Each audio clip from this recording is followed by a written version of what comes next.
It's a great with Ash. It's Rubies podcast and live stream. I'm John. Vicky. We're here to pump you up. Remember Hans and Franz? Saturday Night Live? A little bit. A little bit.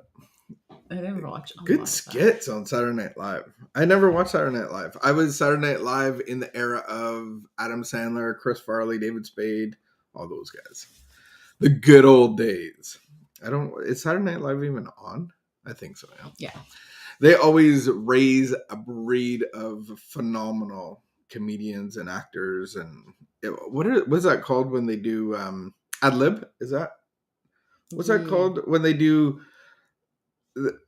It's a whole thing. Improv. Those improv people are they were good.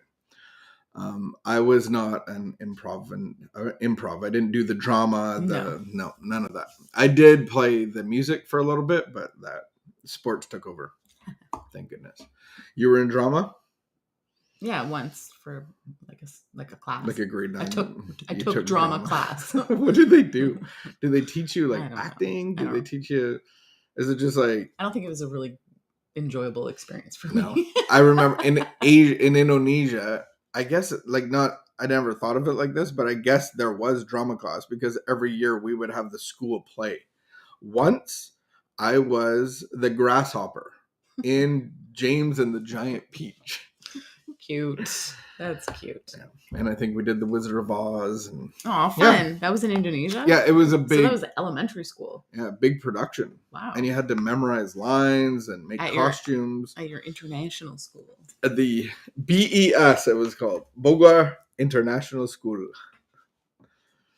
Yeah, it took a lot of work. BIS? BES. Expatriate. Bogor Expatriate. The education didn't quite take.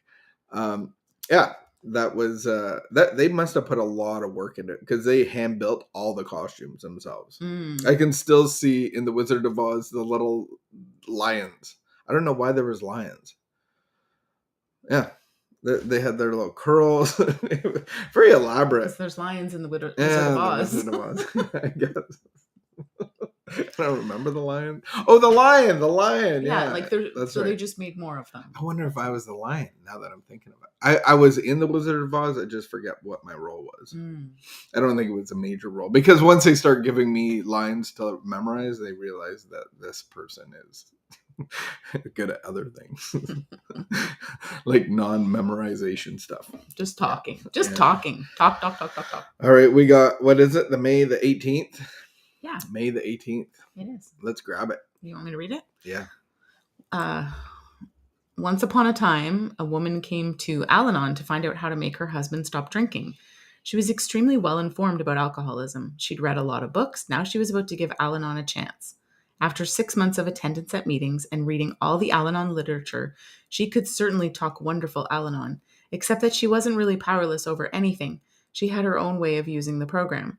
She went to AA open meetings and made friends. She introduced them to her husband when he could navigate enough to go to a meeting with her. In time, she built up quite a stable of sponsors for him. Every day, she'd call somebody to remind him to call her husband to come over and talk to him or to take him to a closed meeting. Her husband was dragged off to 7 meetings a week. He agreed with everyone that AA was great. He was a mechanized puppet powered by his wife's determined will. When it was discovered that she had set up a great big multi-sponsor operation, the sponsors bowed out. She wasn't powerless. Oh no, but her husband kept on drinking. It was the only way the poor man could escape from the terrible domestic powerhouse. Wow. That's the reading. It's speaking to me about powerlessness. And I think we all have good intentions on wanting each other to be better. I want you to be your best self. You want me to be our best self.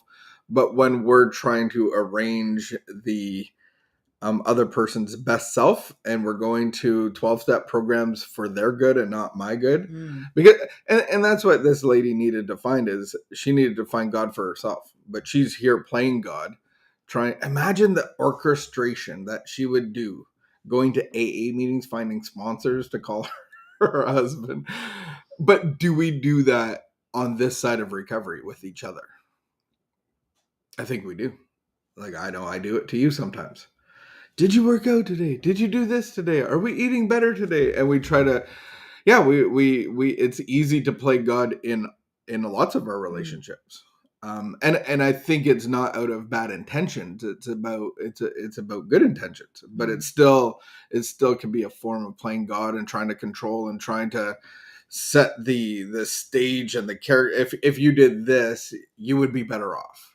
But the reality is, I would probably be better off. And so I think we can become. I think the powerlessness is really understanding that on a daily basis. I have no power over you. I have no power over today. I have no power over my addiction. And God's grace is the reason that I'm separated from that. And then my job is my relationship with God. And all the other dominoes should take effect. And I don't have to worry about them. That's what it's speaking to me about. Yeah. If I can focus on myself, but I think, I'm not going to walk around focusing on myself. I do the work, I work a program, and then I'm not focusing on myself. Then I'm like more interested in service to others, being of service to others and being an encouragement to others. And it feels like a trap. Like she's just trapped. Her whole world revolves around one person and trying to get one person to do all the things that she needs him to do so that she can be okay. Yeah, so it all starts with powerlessness. My life is power. I'm powerless over the alcoholic, over the alcohol, over the drugs, whatever it is. And then my life is unmanageable, not because of those things, but my life is unmanageable. My spiritual condition is unmanageable. And I use those things to try to manage it. Yeah. And I think that people, I think of people like this woman, like where I was, it feels like such a helpless place. And so you're trying to do something, like you're trying to do something to make life better. And because you care about this person. And so I have compassion. And, if only she could see, that there's something here for you, that your life can be better and it's not reliant on what this other person does. It's good. It's good. We have to become light, and those around us will be illuminated. Not try to light up other people when I'm not lit up. And so that's what God's love and peace and comfort does within us. It attracts the darkness. And so your best gift to, if you're in an addictive relationship, your best gift is to find God and find that through the 12 steps, whether it's LifeLab, whether it's any 12-step fellowship, is really connecting to God, and you will see dramatic improvements in all parts of your life. So join us today at noon. I believe that our friend Josh is speaking at our noon meeting.